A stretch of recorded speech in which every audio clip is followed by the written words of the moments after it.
Family, नमस्ते, सत श्री अकाल, अस्सलाम वालेकुम। कैसे हैं आप? आई होप आप लोग बहुत अच्छे होंगे, अपने पेरेंट्स का ख्याल भी काफी अच्छे से रख रहे होंगे। आई विश कि आप और आपकी फैमिली हमेशा हेल्दी वेल्दी रहे और एंजॉय करें। जैसा कि आप लोग देख रहे हैं, जैसे जैसे महीना बीत रहा है वैसे वैसे गर्मी जो है वो यहाँ इतनी हाई जा रही है कि 48 डिग्री सेल्सियस के ऊपर जा चुकी है। आज उसी पे रिएक्शन देने वाले हैं जो कि है ध्रुव राठी सर की टेम्परेचर के ऊपर जो वीडियोस है उसके ऊपर रिएक्शन देने वाले हैं। इससे पहले मैं आपको बस एक चीज और बताना चाहती हूँ और कुछ क्वेश्चन पूछना चाहती हूँ, और वो क्वेश्चन मैं लास्ट में पूछूंगी, वरना ये वीडियो जो है अभी से ही आपको बोर करने लगेगी। इसीलिए जो क्वेश्चन है वो मैं लास्ट में पूछूंगी और प्लीज वो क्वेश्चन जरूर देखिएगा, उसका जवाब जरूर दीजिएगा क्योंकि उसका रियलिटी से बहुत सीधे सीधे संबंध है। और आपको एक खुशखबरी देना चाहते हैं कि हम लोग की फैमिली जो है, ये यूट्यूब फैमिली है, वो 10K होने वाली है, यानी 10,000 सब्सक्राइबर पूरे कंप्लीट होने वाले हैं। तो प्लीज जल्दी जल्दी इसको सब्सक्राइब करिए, लाइक करिए, ताकि ये जो हमारी फैमिली है वो 10,000 सब्सक्राइबर की इतनी बड़ी हो जाए।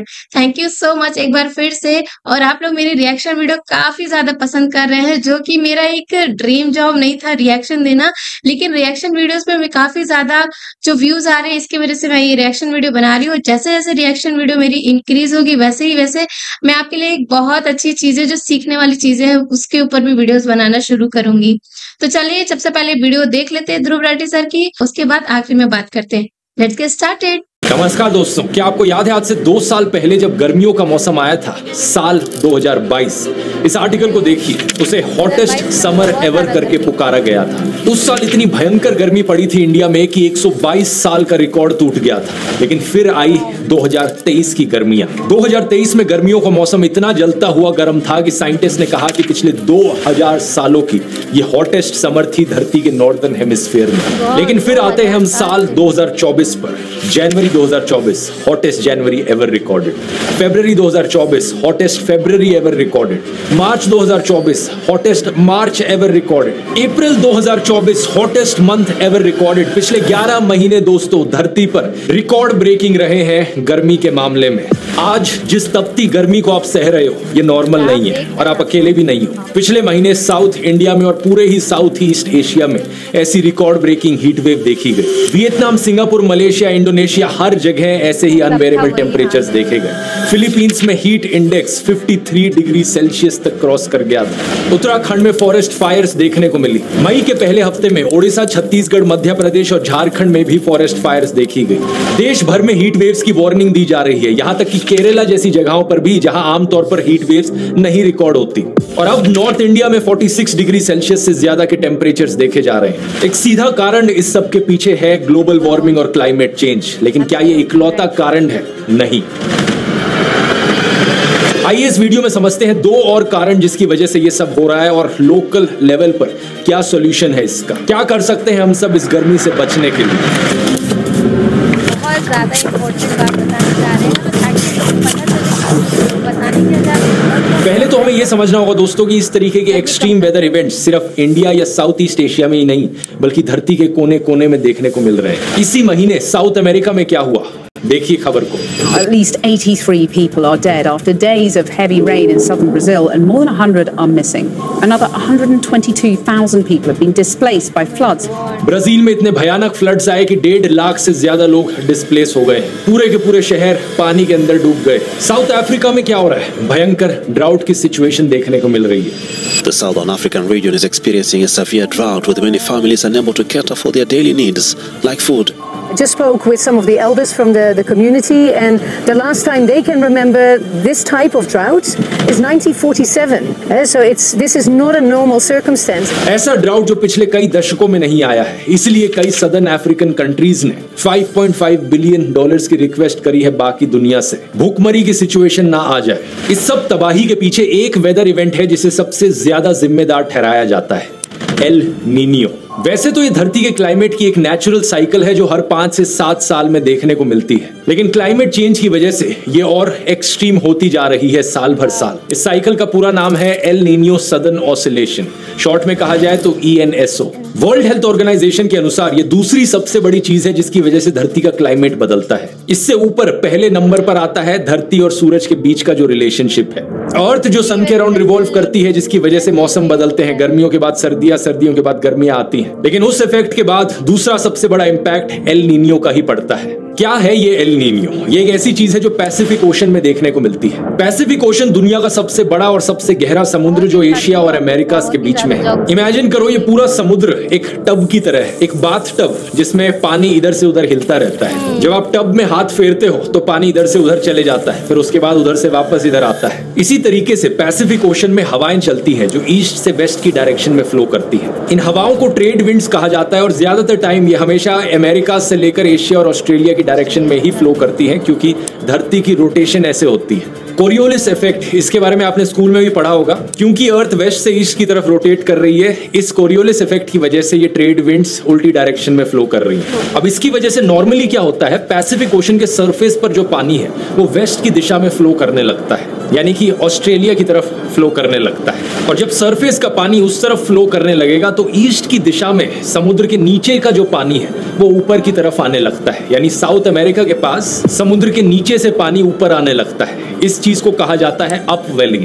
ये जो पानी समुद्र के नीचे से ऊपर आ रहा है ये ज्यादा ठंडा होता है कंपैरेटिवली, और ज्यादा न्यूट्रिएंट्स होते हैं इसमें। इसकी वजह से मछलियों को, मरीन लाइफ को भी फायदा मिलता है। तो इस नॉर्मल सिचुएशन में जो गर्म पानी है वो ऑस्ट्रेलिया की तरफ चला गया और जो ठंडा पानी है वो साउथ अमेरिका की तरफ आ गया। अब जब पानी गर्म होता है तो वो इवेपोरेट ज्यादा आसानी से हो जाता है और उस इवेपोरेशन की वजह से बादलों की फॉर्मेशन होती है और ज्यादा बारिश देखने को मिलती है ऑस्ट्रेलिया के पास। लेकिन अब इमेजिन करो दोस्तों कि ये ट्रेड विंड्स कमजोर पड़ गई, ये हवाएं इतनी तेजी से नहीं बह रही पैसिफिक ओशन के ऊपर से।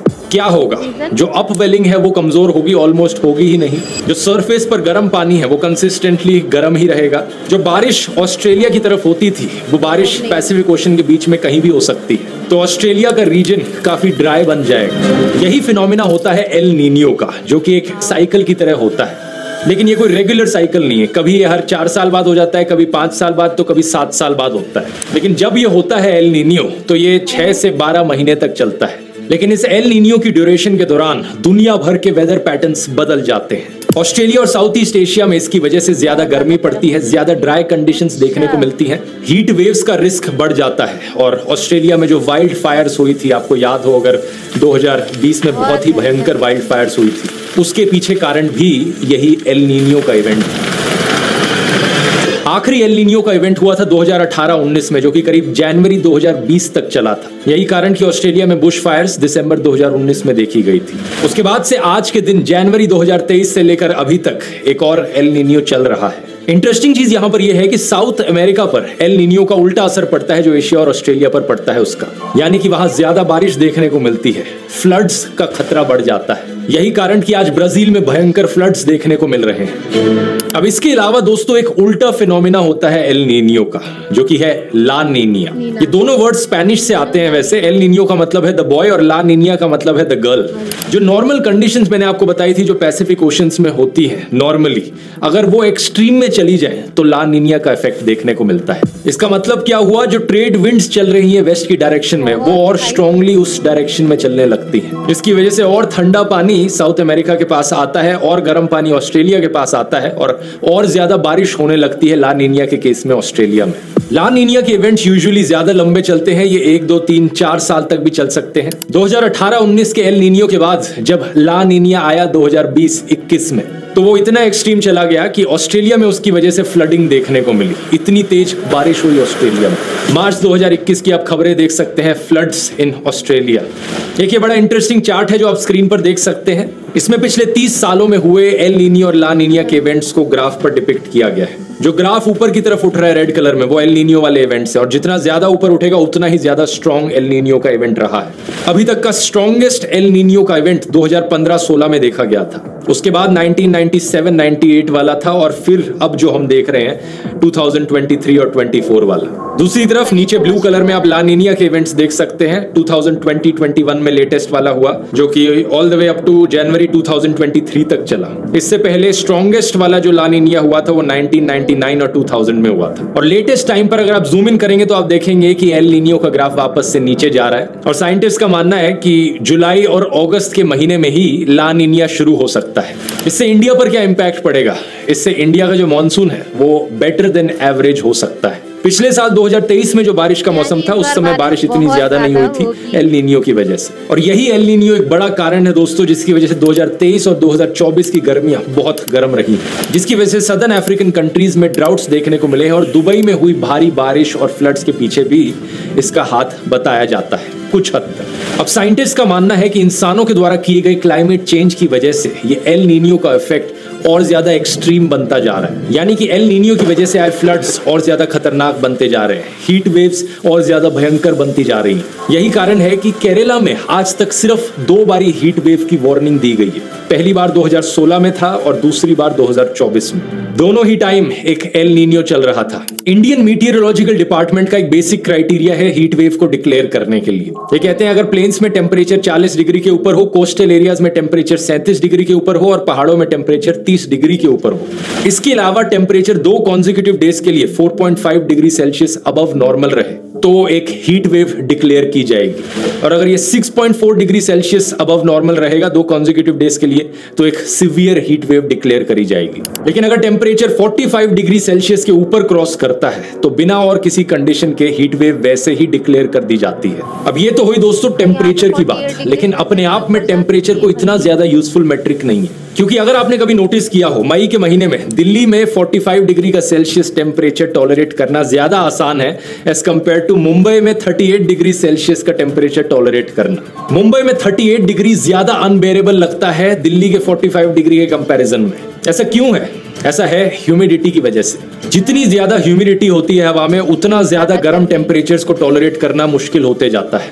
ह्यूमिडिटी होती क्या चीज है वैसे? रिलेटिव ह्यूमिडिटी का मतलब है कि हवा एक पर्टिकुलर टेम्परेचर पर कितना मॉइस्चर होल्ड कर सकती है। 100% रिलेटिव ह्यूमिडिटी का मतलब है कि एक सर्टेन टेम्परेचर पर हवा कंप्लीटली सैचुरेट हो चुकी है, जितना मॉइस्चर वो होल्ड कर सकती है उतना कर रही है, उससे ज्यादा नहीं कर पाएगी। ये चीज वैसे आपने स्कूल में भी पढ़ी होगी। और बात यह है कि जितनी ज्यादा गर्म होती है हवा उतनी ही ज्यादा इसकी कैपेसिटी बढ़ जाती है मॉइस्चर होल्ड करने की। गर्म हवा में ज्यादा मॉइस्चर होल्ड किया जा सकता है एज कंपेयर टू ठंडी हवा में। इसका मतलब है कि अगर ठंडी हवा और गर्म हवा दोनों की रिलेटिव ह्यूमिडिटी 100% है, गर्म हवा में ज्यादा मॉइस्चर होगा, और जितनी ज्यादा ह्यूमिडिटी बढ़ती है उतना ही मुश्किल होता जाता है हमारी बॉडी के लिए पसीनों को इवेपोरेट करना।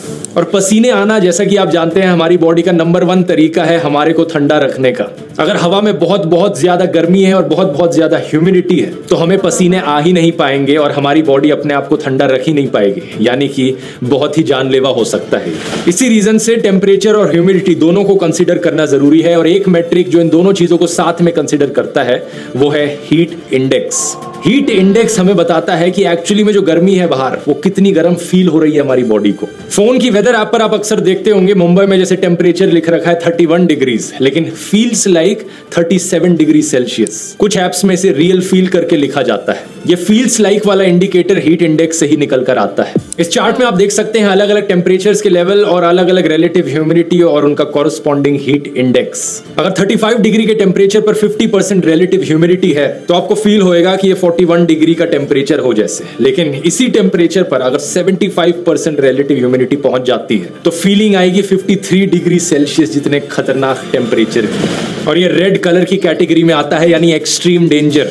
इस हीट इंडेक्स पर आपको एक हीट स्ट्रोक या सन स्ट्रोक होने का बहुत ही हाई चांस है। और यही रीजन है कि फिलीपींस में जो अभी हीट वेव आई थी वो इतनी खतरनाक और जानलेवा क्यों थी, क्योंकि वहां पर हीट इंडेक्स 53 डिग्री सेल्सियस तक पहुंच गया था। जो लोग इस चीज को नहीं जानते वो शायद एक्चुअल टेम्परेचर को देखकर कहें कि अरे टेम्परेचर तो सिर्फ 40 या 41 ही दिखा रहा है, कोई इतनी भी ज्यादा गर्मी नहीं होगी। लेकिन हीट इंडेक्स पर यहां ध्यान देना बहुत जरूरी है, क्योंकि इवन 32 से लेकर 41 डिग्री का जो हीट इंडेक्स है उसमें भी आपको एक्सट्रीम कॉशन लेनी होती है। अगर आप धूप में ज्यादा टाइम बिताएंगे या फिर कोई फिजिकल एक्टिविटी करेंगे तो वहां भी पॉसिबल है कि आपको हीट स्ट्रोक हो जाए। ऐसे ही वो केसेस सुनने को मिलते हैं जहां पर लोग अपनी जान खो देते हैं गर्मी की वजह से, हीट वेव की वजह से। और यही रीजन है कि टेम्परेचर वाइज दिल्ली में गर्मी अभी ज्यादा है, लेकिन हीट इंडेक्स वाइज कितना बेरेबल है बाहर रहना, जून एंड में ये इनटॉलरेबल हो जाता है, क्योंकि तब बारिश का मौसम नजदीक होता है और ह्यूमिडिटी बढ़ जाती है हवा में। हालांकि आज हालत ऑलरेडी इतनी खराब हो गई है कि हीट इंडेक्स 50 डिग्री सेल्सियस पर टच कर रहा है दिल्ली में, और इस रिपोर्ट के अनुसार अगले कुछ दिनों में 56 डिग्री सेल्सियस तक भी पहुंच सकता है। अब इसके अलावा एक और इफेक्ट है जिसकी वजह से लोकल लेवल पर हीट वेव्स का इंपैक्ट कहीं ज्यादा बढ़ जाता है। एक ऐसा इफेक्ट जिसका सोल्यूशन कहीं ज्यादा आसान है और सारे इफेक्ट से। ये है अर्बन हीट आइलैंड इफेक्ट। एक शहर के अंदर अलग अलग एरियाज में कुछ जगहें ज्यादा गर्म होती हैं, कुछ जगहें ज्यादा ठंडी होती हैं। ये चीज आपने भी नोटिस करी होगी, जहां ज्यादा पेड़ लगे होते हैं पार्क में या कहीं भी और, वहां का टेम्परेचर रिलेटिवली थोड़ा सा ज्यादा कंफर्टेबल रहता है बाकी एरियाज के कंपैरिजन में। और जिन एरियाज में सिर्फ बड़ी बड़ी बिल्डिंग है कॉन्क्रीट की, ग्लास की लंबी लंबी बिल्डिंगें लगी हुई हैं, 8-8 लेन के हाईवेज बने हुए हैं, एसफॉल्ट बिछा हुआ है, ये जगहें कुछ ज्यादा ही गर्म रहती हैं। इन जगहों को अर्बन हीट आइलैंड्स कहा जाता है और एक बड़ा सिंपल रीजन है इसके पीछे। बिल्डिंगों में लगा हुआ ग्लास, बिल्डिंगों में लगा हुआ कंक्रीट, सड़कों पर बिछा हुआ एस्फाल्ट, ये सारी चीजें हीट को एब्जॉर्ब करती हैं, सनलाइट को एब्जॉर्ब करती हैं। और एक शहर में जब बहुत सारा कंक्रीट एक साथ इकट्ठा हो, वहां प्रॉपर वेंटिलेशन भी नहीं होती, हवा की सर्कुलेशन भी नहीं होती, तो होता क्या है, पूरे दिन भर गर्मी में सारी हीट एब्जॉर्ब होती रहती है, हवा चलती नहीं ज्यादा, और रात में जो हीट एब्जॉर्ब हुई है वो बाहर निकल कर आती है। इस इफेक्ट पर दिल्ली में एक स्टडी करी गई थी जिसने पाया कि जिन जगहों पर ये अर्बन हीट आइलैंड इफेक्ट देखने को मिल रहा है, जैसे कि कनॉट प्लेस, सीताराम बाजार, भिखाजी कामा प्लेस, ये जगहें 3 से 8 डिग्री सेल्सियस ज्यादा गर्म थी एज कंपेयर टू वो जगहें जहां पर ज्यादा पेड़ लगे हुए हैं, जैसे कि हौस खास डिस्ट्रिक्ट पार्क, बुद्धा जयंती पार्क। सोचकर देखो दोस्तों, 7 से 8 डिग्री सेल्सियस कितना बड़ा फर्क होता है। इससे आपको अहमियत पता चल जानी चाहिए पेड़ों की। और यही कारण है जिसकी वजह से मैं कहता हूं कि किसी भी शहर में सड़कों का जाल बिछा देना ये कोई डेवलपमेंट का इंडिकेटर नहीं होना चाहिए। मैंने एक पुराने वीडियो में कहा था, जिसकी क्लिप काटकर कई लोग ट्विटर पर फैला रहे थे कि ये देखो ये तो डेवलपमेंट के खिलाफ है। क्या हमें सही में जरूरत है और हाईवेज की? क्या हमें सही में डबल हाईवेज की जरूरत है, डबल एयरपोर्ट्स की जरूरत है? क्योंकि जो एग्जिस्टिंग अब हाईवेज बनाए जा रहे हैं उनके लिए कितने फॉरेस्ट काटे जा रहे हैं दोस्तों। कई ऐसे हाईवे हैं जिनको नेशनल पार्क्स के बीच में से निकाला जा रहा है, वाइल्ड लाइफ सेंचुरीज के बीच में से निकाला जा रहा है। शहरों के अंदर ये कंक्रीट और एस्फाल्ट बिछा देना, सड़कों को बड़ा करना, मेरी राय में डेवलपमेंट नहीं है। मेरी राय में डेवलपमेंट का मतलब है कि लोगों के लिए ढंग की वॉकेबल प्लेसेस बनाई जाए, ऐसे शहर बनाए जाए जहां बाहर का टेम्परेचर ज्यादा कंफर्टेबल हो, क्योंकि इतनी ग्रीनरी हो कि लोग चलकर जा सके कहीं पर भी। गाड़ियों का कम से कम इस्तेमाल किया जाए, क्योंकि गाड़ियां भी अपने आप में हीट रिलीज करती हैं, जिनकी वजह से अर्बन हीट आइलैंड का इफेक्ट और ज्यादा बढ़ जाता है। इस चीज की बात मैंने इस वाले वीडियो में करी थी, जिसमें मैंने बताया था कि शहरों के अंदर जितनी ज्यादा जगहें ऐसी हो जहां पर गाड़ियों को कंप्लीटली बैन कर दिया जाए, उतना ही अच्छा होगा लोगों के लिए। और ये एक ऐसी चीज है जो ज्यादातर डेवलप्ड देशों के शहर समझने लग रहे हैं अब। पेरिस के शहर में ट्रांसफॉर्मेशन देख लो, वहां की सरकार ने बड़े स्केल पर गाड़ियों को बैन किया शहर के अंदर से, एस्फॉल्ट को हटाकर पेड़ लगाए, साइकिलिंग को प्रमोट किया, ये सारी चीजें की ताकि ये अर्बन हीट आइलैंड का इफेक्ट कम हो और लोगों को एक ज्यादा कंफर्टेबल टेम्परेचर मिल पाए शहर में घूमने के लिए, ताकि लोग पैदल चल के जा सके एक से दूसरी जगह पर। पब्लिक ट्रांसपोर्ट को प्रमोट करना एक ऑल्टरनेटिव के तौर पर बहुत जरूरी है। यहाँ पर एयर कंडीशनर्स का इस्तेमाल किया जाना एक और ऐसी चीज जिसकी वजह से अर्बन हीट आइलैंड का इफेक्ट बढ़ता है। गर्मी बढ़ती है बाहर, लोग घरों में एसी चलाते हैं। घरों में एसी चलाने का मतलब है कि दूसरी तरफ से बाहर गर्मी निकलेगी और बाहर का जो एरिया है, एनवायरनमेंट है, वो ज्यादा गर्म रहेगी। इसका एक ऑल्टरनेटिव है नेचुरल तरीकों का इस्तेमाल किया जाए। बिल्डिंग के डिजाइन में वेंटिलेशन इस तरीके से की जाए कि एसी की कम से कम जरूरत पड़े। हिस्टोरिकली हमारे पूर्वज अक्सर ऐसी बिल्डिंगों को डिजाइन किया करते थे। दुबई में ही इन ओल्ड बिल्डिंग्स को देख लो, इनके ऊपर एक इमारत सी बाहर आती है बिल्डिंगों के ऊपर से, जिसके ऊपर वेंटिलेशन का एरिया छोड़ा गया होता है ताकि हवा सर्कुलेट हो सके घर के अंदर। इसके अलावा कई जगहों पर छतों को एक्चुअली में व्हाइट कलर से पेंट किया जाता है ताकि सनलाइट को रिफ्लेक्ट किया जा सके। येल यूनिवर्सिटी की वेबसाइट पर इस आर्टिकल को देखिए। अपने घरों की छतों को अगर आप व्हाइट कलर से पेंट कर दोगे तो 2 से 3 डिग्री सेल्सियस का फर्क तो इसी चीज से ही पड़ जाएगा, क्योंकि डार्क कलर सनलाइट को एब्जॉर्ब करते हैं और व्हाइट कलर रिफ्लेक्ट करता है सनलाइट को। और ये चीज सिर्फ शहरों के लिए ही नहीं बल्कि रूरल एरियाज के लिए भी एप्लीकेबल है। व्हाइट पेंट के अलावा दूसरा ऑल्टरनेटिव हो सकता है अपने घरों की छतों पर ग्रीनरी प्लांट करना, घास लगाना या फिर पेड़ उगाना। आप पूछोगे घरों में एसी लगाने की जगह और क्या कर सकते हैं हम, उसका ऑल्टरनेटिव क्या हुआ आज इस मॉडर्न जमाने में? तो इसका एक सीधा जवाब है रेडिएंट कूलिंग। ये एक नई टेक्नोलॉजी है जिससे कहीं ज्यादा पैसे बचते हैं एसी के कंपैरिजन में। इसमें होता क्या है, आप दीवारों के अंदर आप पाइप्स लगाते हो पानी की, जिसके अंदर से ठंडा पानी गुजरता है, और आपकी दीवारों में क्योंकि ठंडा पानी गुजर रहा है उससे आपका पूरा घर ठंडा रहता है बिना एसी के। ये एक ऐसी टेक्नोलॉजी है जो कई नई बिल्डिंग्स में इस्तेमाल की जा रही है, लेकिन असल में ये बहुत पुरानी है। पुराने जमाने में राजा महाराजा जो किले बनाया करते थे, फोर्ट्स बनाते थे, ताजमहल जैसी चीजें बनाते थे, कैसे रखते थे वो उन्हें ठंडा? वाटर चैनल्स का इस्तेमाल करके। पानी के छोटे छोटे चैनल्स बिल्डिंग के आसपास बहते थे और पानी क्योंकि वहां से गुजरता था, इससे वो पूरा एरिया आसपास का ठंडा रहता था। वही कॉन्सेप्ट है ये। इस टेक्नोलॉजी को प्रमोट करने से ना सिर्फ एक शहर ज्यादा ठंडा रहेगा बल्कि पैसे भी बचेंगे, इलेक्ट्रिसिटी बिल भी कम आएगा। और इसके अलावा ऑब्वियसली सरकारों को फोकस करना होगा कि शहरों को ज्यादा से ज्यादा हरा भरा बनाया जाए, और ज्यादा पेड़ और ज्यादा पार्क्स, ताकि ये हीट वेव वेव का इम्पैक्ट कम से कम हो सके। और ये सारे सॉल्यूशंस हमें जल्द से जल्द इंप्लीमेंट करने होंगे, क्योंकि आने वाले समय में ये हीट वेव्स और खतरनाक बनने वाली हैं और बड़ी बनने वाली हैं। एक रीसेंट स्टडी करी गई थी, future projections for the tropical Indian ocean. इसके अनुसार कुछ ही सालों में हमें almost permanent marine heat waves देखने को मिलेंगी इंडियन ओशन में। साल 2050 तक कई सारे एरियाज में 220 से लेकर 250 दिन साल में हीट वेव्स देखने को मिलेंगी। इनकी वीडियोस देख के समझ में नहीं आ रहा था कि क्या इसमें से सीखने को मिलेगा और क्या आपको बताना है, क्योंकि इसमें सब कुछ सीखने वाला और सब कुछ बताने वाला है। इसमें सबसे इम्पोर्टेंट ये था, जो अभी जो टेक्नोलॉजी आ रही है, तो जो अपना नया घर बना रहे हैं वो इस टेक्नोलॉजी पे अपना नया घर बनाएंगे, जो अपनी छतों पे पाइप लगाएंगे और उसमें से जो ठंडा पानी है वो ट्रैवल करेगा, तो आपकी जो छत है वो काफी ज्यादा गर्म नहीं होगी। दूसरी ये है कि व्हाइट पेंट करें, अपने छतों पे व्हाइट पेंट करेंगे, इवन अपने घर के दीवारों पे भी व्हाइट पेंट करवाइए, ताकि वो जो सनलाइट आती है वो रिफ्लेक्ट हो सके। और दूसरी ये चीज है कि आप अगर घर बनवा रहे हैं तो कुछ एक ऐसी इतनी जगह छोड़ दीजिए कि आप वहां पे 1 या 2 पेड़ लगा सके, ताकि उससे आपको काफी ज्यादा फायदा हो। तो हर घर में अगर एक एक पेड़ होगा तो उससे बहुत ज्यादा हेल्प मिलेगी, गवर्नमेंट को भी, आपको भी, और आने वाले जो हमारी जनरेशन है उनको भी। क्योंकि जो हीट वेव है वो इतनी खतरनाक है कि जैसे ही आप घर से बाहर निकलेंगे आपकी बॉडी ऑलरेडी गर्म रहेगी और बाहर इतना ज्यादा हीट रहेगा, तो गर्म और ठंडा का जब कॉम्बिनेशन इतनी जल्दी होगा तो आपकी जान भी जा सकती है। तो जी, अगर ये वीडियो इन्फॉर्मेटिव लगी तो प्लीज इसको शेयर करिएगा, सब्सक्राइब करिएगा और लाइक जरूर करिएगा। मैं ये पूछना चाह रही थी आखिरी में कि इसमें से कितने सारे लोग हैं जो मेरी वीडियो रूरल एरिया से देखते हैं, जो गांव से बिलोंग करते हैं, इवन शहर से भी बिलोंग करते हैं, और अगर उनके बच्चे सरकारी स्कूल में पढ़ते हैं तो क्या आप उनको सरकारी स्कूल में पढ़ाना चाहते हैं या नहीं पढ़ाना चाहते? मान लीजिए सरकारी स्कूल और प्राइवेट स्कूल की जो टीचिंग प्रोसेस हो वो सेम हो, पढ़ाने का तरीका सेम हो, इंफ्रास्ट्रक्चर वगैरह सेम हो, तो क्या आप सरकारी स्कूल में या प्राइवेट स्कूल में, किस स्कूल में अपने बच्चों को भेजना प्रेफर करेंगे? बस इसका जवाब आप मुझे अपने कमेंट पे जरूर दीजिएगा। हमारी इस फैमिली को आप 10K सब्सक्राइबर की फैमिली बना दीजिए, और जैसे ही जिस दिन 10K फैमिली मेरी ये हो जाएगी यूट्यूब पर, मैं अपने प्लॉट पे जा करके 2 ट्री जरूर लगाऊंगी और उसकी वीडियो आप लोग के साथ जरूर अपलोड करूंगी।